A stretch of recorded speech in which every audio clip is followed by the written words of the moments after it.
Shalom, shalom, shalom. Alors, nous nous retrouvons pour une lettre d'exhortation ce 30 juillet 2022. Le thème de ce jour, c'est la loi et l'accomplissement. Je redis toujours dans le livre de Matthieu 5, verset 13, la Bible dit « Vous êtes le sel de la terre. Mais si le sel perd sa saveur, avec quoi la lui rendra-t-on » Comment le sel peut-il perdre sa saveur sans perdre sa nourriture? C'est quelque chose qui peut donc arriver si la Bible en parle. La première raison, c'est lorsque l'intelligence cesse d'être exercée à l'excellence du royaume. Dans le livre de Romains, chapitre 12, verset 2, « Ne vous conformez pas au siècle présent, mais soyez transformés par le renouvellement de l'intelligence, afin que vous discerniez quelle est la volonté de Dieu, ce qui est bon, agréable et là, dès lorsque le cœur ne s'attarde plus sur la justice de Dieu. » Vivre sans rechercher la justice de Dieu, c'est comme du sel qui perd sa saveur. Dans le livre de Matthieu 6, verset 33, « Cherchez premièrement le royaume et la justice de Dieu, et toutes ces choses vous seront données par-dessus. » Un chrétien doit donc maintenir sa saveur par des enseignements bien ciblés. Une bonne nourriture donne une bonne santé. Aujourd'hui, nous allons donc étudier la loi et l'accomplissement d'une loi. Marc, chapitre 2, nous lisons ceci à partir du verset 23. « Il arriva un jour de sabbat que Jésus traversa les champs de blé. Ses disciples, chemin faisant, se mirent à arracher des épis. » Et la Bible nous dit, les pharisiens lui dirent, « Voici, pourquoi font-ils ce qui n'est pas permis pendant le sabbat ?» Jésus leur répondit, « N'avez-vous jamais lu ce que fit David lorsqu'il fut dans la nécessité et qu'il eut faim? Lui et ceux qui étaient avec lui. Comment il entra dans la maison de Dieu du temps du sacrificateur Abiatar et mangea les pains de proposition qu'il n'était permis qu'aux sacrificateurs de manger. Et on donna même à ceux qui étaient avec lui. Puis il leur dit, le sabbat a été fait pour l'homme, et non l'homme pour le sabbat. De sorte que le Fils de l'homme est maître du sabbat. » Donc, d'entrée de jeu, il faut déjà comprendre que une loi est faite pour des hommes. Elle est faite pour les hommes et non pas l'inverse. L'homme n'est pas fait pour la loi, mais la loi est faite pour l'homme. S'il n'y a pas d'homme, il n'y a pas de loi pour les hommes. Donc, la loi n'a pas plus de valeur que les hommes. Nous allons étudier donc trois grands groupes de lois, et rentrer dans les détails de ce qu'on appelle une loi, comme celle à laquelle nous avons affaire, la loi de Dieu. Nous devons marcher dans cette loi, mais nous devons comprendre les implications d'une loi. Le premier groupe, c'est la loi sensationnelle, donc la loi scientifique ou sensationnelle. C'est une loi qui préserve un homme d'un dommage. Elle peut être alimentaire ou simplement physique. Elle peut être attachée à une loi physique, elle peut être attachée à une loi d'hygiène ou d'alimentation. Elle prévient donc un dommage quelconque. C'est une loi qu'on n'a peut-être pas le pouvoir de modifier, mais elle ne concerne qu'un individu. S'il est dit de se laver les mains avant de manger, ou de ne pas sauter d'un immeuble sans avoir un parachute, tout le monde, sans avoir besoin de comprendre forcément pourquoi, doit au moins être sûr que cette loi est pour protéger. Donc, celui qui viole une telle loi n'est pas souillé, il ne commet aucun péché, mais il met simplement sa propre vie en danger. Lorsque quelqu'un viole une loi sensationnelle, il met sa vie en danger, mais il ne commet aucun péché. Et cette loi ne souille pas. Deuxième type de loi, nous allons voir donc la loi qu'on appelle la loi émotionnelle. Dans la loi émotionnelle, ou également la loi collective, on peut l'appeler collective, c'est une loi maintenant qui concerne un groupe. Donc, cette loi, dans le livre de Amos, chapitre 3, verset 3, la Bible dit, « Deux hommes marchent-ils ensemble sans en être convenus ?» Donc, c'est une loi qui se rapproche d'une sorte d'alliance. Lorsque les gens marchent ensemble, ils doivent forcément arrêter une loi collective. C'est une loi qui est arrêtée par des personnes qui, en général, ont le même pouvoir. Donc, personne n'est forcément au-dessus de l'autre. Mais la loi ou la vie en société vous oblige à avoir une loi qui va prévenir des conflits. À partir de ce moment, cette loi est arrêtée en visant les mêmes objectifs par une communauté. Un exemple assez simple, lorsqu'on parle de ne pas jeter les ordures ou ne pas uriner n'importe où, on comprend tous la nécessité d'une telle loi. Parce que si tout le monde se décidait à ne plus jamais la respecter, vous imaginez tout le désordre qui va s'installer. Donc l'atmosphère sera invivable parce que on vivra dans une porcherie. Donc c'est une loi collective. Et si quelqu'un enfreint une telle loi, il aura affaire à des juges qui sont des hommes comme lui. Donc il n'est pas souillé, il ne commet pas un péché. Mais il sera réprimandé par la société elle-même qui a arrêté cette loi. Il faut déjà savoir que c'est une autre catégorie de loi qui n'est pas forcément le cadre dans lequel la Bible nous est donnée. Il y a également une autre loi, le groupe numéro 3, c'est la loi hiérarchique ou la loi spirituelle. On peut également l'appeler loi spirituelle. Donc c'est une loi qui régit un ordre de supérieur et d'inférieur. Cette loi est dictée par un supérieur selon sa propre convenance.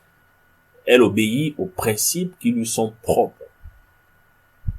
Donc, un supérieur qui connaît le cadre, il est supérieur en quelque chose, soit en connaissance, soit en force. C'est le cas que nous avons avec Dieu. Un supérieur qui connaît les enjeux de quelque chose, même d'une entreprise, c'est lui qui est mieux placé pour fixer des lois. Et dans le cadre de l'homme et Dieu, dans notre foi, c'est Dieu qui a créé la terre, c'est Dieu qui a créé l'homme, c'est Dieu qui connaît tous les enjeux, et c'est Dieu seul qui était bien placé pour fixer des lois. Donc, tout homme qui ne veut pas s'attacher à la loi de Dieu, en fait, c'est ce que j'appelle un insensé. Parce que Dieu seul connaît ce qui est bon, et Dieu seul fixe les lois. Il fixe la loi pour nous préserver, il fixe la loi pour donner un cadre dans lequel l'homme peut être heureux et épanoui. Voilà pourquoi il dit que ce livre de la loi ne s'éloigne point de ta bouche, médite-le jour et nuit. C'est la Bible qui le dit pour accomplir fidèlement. Et c'est alors que tu auras même du succès. Donc Dieu connaît les voies qui peuvent nous donner le succès. Et donc sa loi est un trésor. Violer une loi hiérarchique, c'est un péché. Violer une loi hiérarchique, c'est un péché contre la personne qui a dicté cette loi. C'est clair que lorsque vous violez une loi qui est donnée par un supérieur, vous serez forcément réprimandé et peut-être même puni. Si c'est une loi professionnelle, vous êtes licencié. Et si c'est une loi qui est rattachée à une divinité, vous vous attendez à ce que la divinité réagisse défavorablement, donc une malédiction. Voici un peu les 3 groupes de lois. Et donc nous allons nous attarder sur la loi hiérarchique, la loi spirituelle, parce que c'est elle qui conditionne notre foi beaucoup plus que les autres lois. Les autres lois peuvent être apprises à n'importe quel moment, c'est des lois qui sont beaucoup plus rattachées à l'homme. Mais la loi hiérarchique, c'est une loi qui nous lie avec Dieu. C'est une loi qui régit notre marche dans la foi. Nous allons donc voir dans une autre partie les limites de la loi. Les limites de la loi particulièrement hiérarchique. Comme je le disais, elle est très différente des deux autres lois, des deux autres groupes. Donc, la loi hiérarchique a une limite. Nous allons dans le livre de Matthieu, chapitre 12, verset 6. Or, je vous le dis, il y a ici quelque chose de plus grand que le temple. Si vous saviez ce que signifie « je prends plaisir à la miséricorde et non au sacrifice », vous n'auriez pas condamné des innocents. Car le Fils de l'homme est maître du sabbat. C'est Jésus qui parle. Et lorsqu'il parle, il fait sortir un concept. Il dit au verset 7, Matthieu 12, verset 7, « Si vous saviez ce que signifie « je prends plaisir à la miséricorde et non au sacrifice ». Je prends plaisir à la miséricorde et non au sacrifice, vous n'auriez pas condamné des innocents. Donc, il déclare déjà ses disciples innocents, alors que aux yeux des autres, ils sont coupables d'avoir violé la loi. Mais Jésus les déclare innocents. Et il introduit un concept différent. Je prends plaisir à la miséricorde et non au sacrifice. Or, pour les autres, jusque-là, ils connaissent les sacrifices. C'est ça la loi qui leur a été laissée, une loi qui parle beaucoup plus de sacrifice. Il n'y a pas d'expression comme miséricorde à l'intérieur. Donc voici un conflit maintenant qui va commencer à se présenter avec Jésus. Il introduit une autre notion que les autres ne comprennent pas. Ils ne suivent rien dedans. Et tout de suite, vous allez comprendre pourquoi ce conflit persiste même parfois jusqu'aujourd'hui. Dans ce qu'on appelle les lois hiérarchiques, il y a la notion d'autorité. Une loi hiérarchique a pour rôle de régner, de représenter une autorité qui est absente. Une loi hiérarchique a pour rôle de représenter une autorité absente. Donc celui qui l'a dicté, en général, laisse tout son pouvoir à la loi lorsqu'il n'est pas là. La loi, c'est donc une autorité invisible, ou la représentation de l'autorité. Vous comprenez tout de suite que la loi, lorsqu'elle est donnée, elle est dictée par Dieu, la loi représente Dieu au milieu des hommes. Tant que Dieu n'est pas là, la loi a toute la valeur, la même valeur que Dieu lui-même. Et la loi mérite une observation à 100%, parce que elle est la représentation physique d'un Dieu qui est invisible, donc qui est quasiment, on va dire, qui est absent physiquement, qui ne peut pas parler constamment avec la bouche. Mais lorsque l'autorité elle-même est présente, il y a un souci qui va se présenter, en fait, c'est que la loi va subir une dévaluation. Imaginez une maman qui donne une instruction à ses enfants, ne mettez pas les pieds à la cuisine. Elle a des enfants en bas âge, et lorsqu'elle est en train de sortir, elle dit clairement, ne mettez pas les pieds dans la cuisine. Nous qui sommes adultes, on comprend tout de suite l'implication d'une telle loi. On comprend qu'il y a assez de dangers dans la cuisine qui peuvent coûter cher à un enfant qui n'a pas encore le même niveau de conscience. Maintenant, vous imaginez que la mère est de retour et qu'un enfant veut boire de l'eau. Il va commencer à réfléchir, à mettre en conflit la mère elle-même et la loi qu'elle a laissée.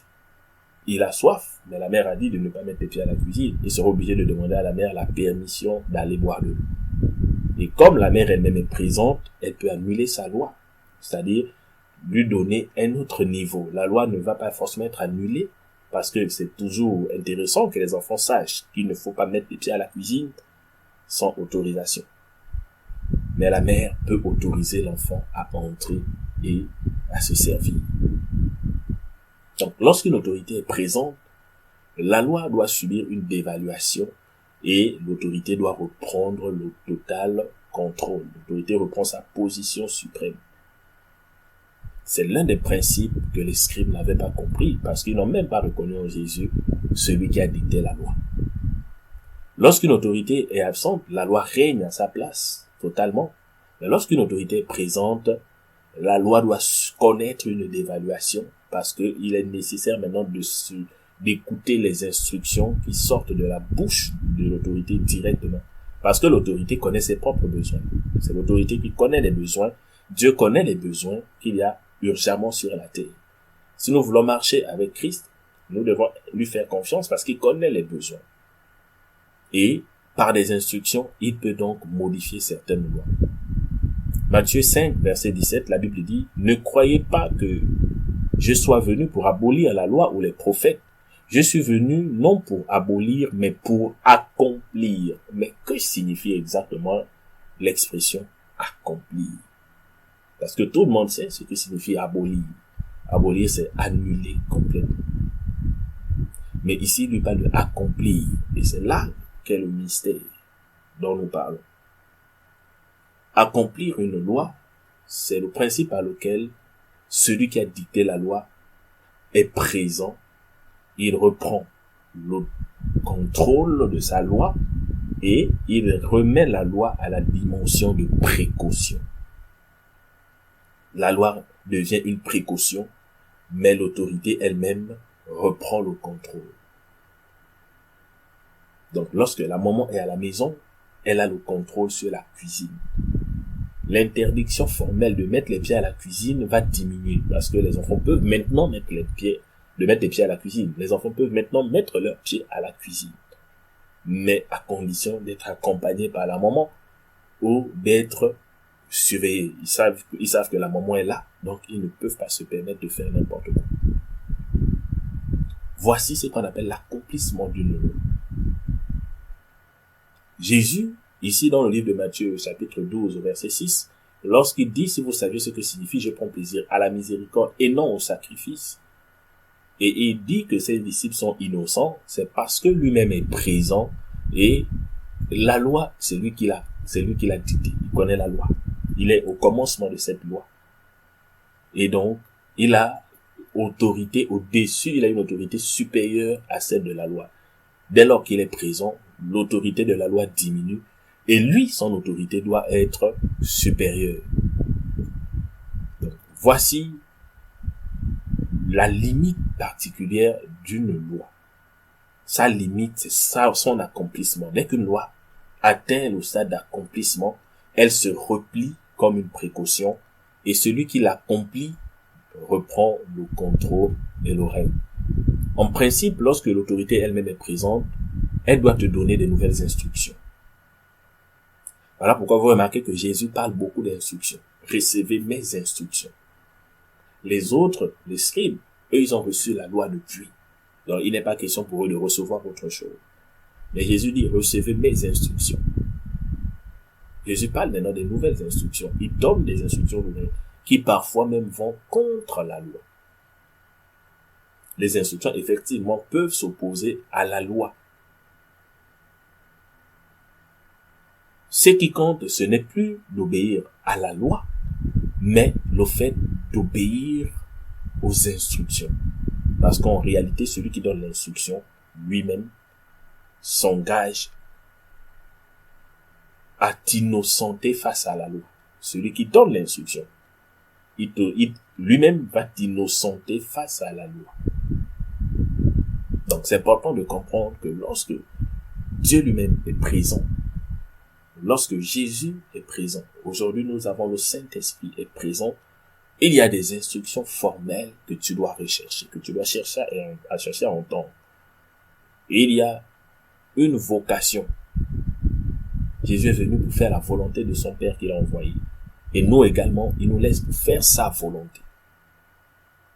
Si tu ne cherches pas en quoi consiste sa volonté, tu ne cherches pas à la faire chaque jour, tu te replies derrière des lois, il y aura un souci. En fait, tu vis hors de l'accomplissement.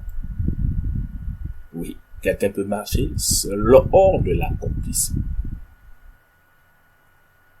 Il faut se souvenir que la loi n'est même pas une vision. La loi, c'est pas un objectif. Une loi n'est pas un objectif ou une mission.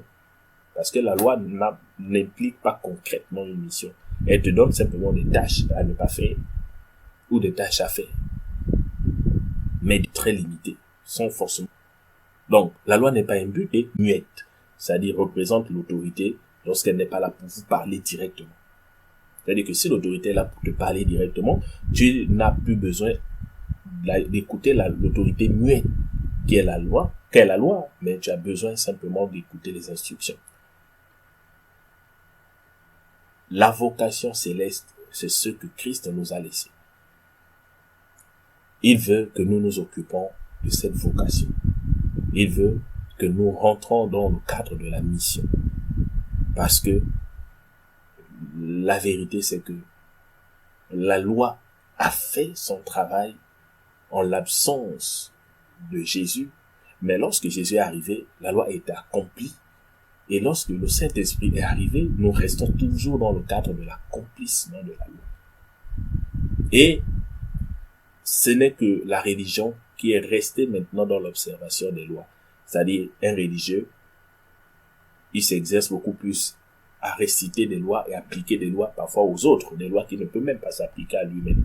Il est resté cantonné derrière des lois qui justifient parfois des lois qui peuvent asseoir son autorité, parce que la loi fait beaucoup plus office d'autorité, alors que la vocation fait office de service. L'Esprit de Dieu est sur nous. Il nous a oints pour des services bien précis, et non pas pour se cacher derrière des lois, et non pas pour asseoir une autorité couverte par la loi, mais pour être au service. Donc, sortant de ce type de religion, sortant de la religion, sortant de cela, un chrétien a besoin de se battre pour sa vocation. Il doit travailler. Si tu ne travailles pas, si tu n'es pas au service du Seigneur constamment, chaque jour, si tu ne te focalises pas à chercher la volonté de Dieu chaque jour, mais tu te limites simplement à te rappeler des lois et des lois, à partir de ce moment, il y a un grand souci. Ta vie n'est pas encore dans l'accomplissement. Je t'exhorte à te lever et à commencer à méditer la parole de Dieu, à commencer à poser des actes, à agir comme un véritable enfant de Dieu qui connaît le prix de la vocation céleste. La vocation retire la priorité à la loi. Je répète, la vocation retire la priorité à la loi. Mais elle n'annule pas la loi. Elle retire la priorité et elle remet la loi à son niveau de précaution. Nous allons étudier la vocation dans une autre lettre. Donc, dans la prochaine lettre, nous allons parler de la vocation et de la vie d'accomplissement. Donc, un chrétien qui vit dans l'accomplissement. Un chrétien qui vit au-dessus maintenant de la loi parce qu'il est dans l'accomplissement. Les disciples vivaient dans l'accomplissement avec Jésus. Ils étaient au-dessus de la loi. Voilà pourquoi Jésus lui-même les a déclarés innocents quand les hommes les ont déclarés coupables. Il faut éviter de porter des culpabilités que le Seigneur ne t'impose pas lui-même. Mais il faut marcher dans l'accomplissement, dans le service et dans la vocation, parce que le Saint-Esprit, il te convaincra de péché et de jugement. La Bible dit, c'est l'Esprit qui convainc de péché et de jugement. Donc, lorsque l'Esprit de Dieu te déclare innocent, parce que tu as servi valablement, sois-en fier et continue ton service. Que le Seigneur te bénisse. Nous nous retrouvons dans une autre lettre.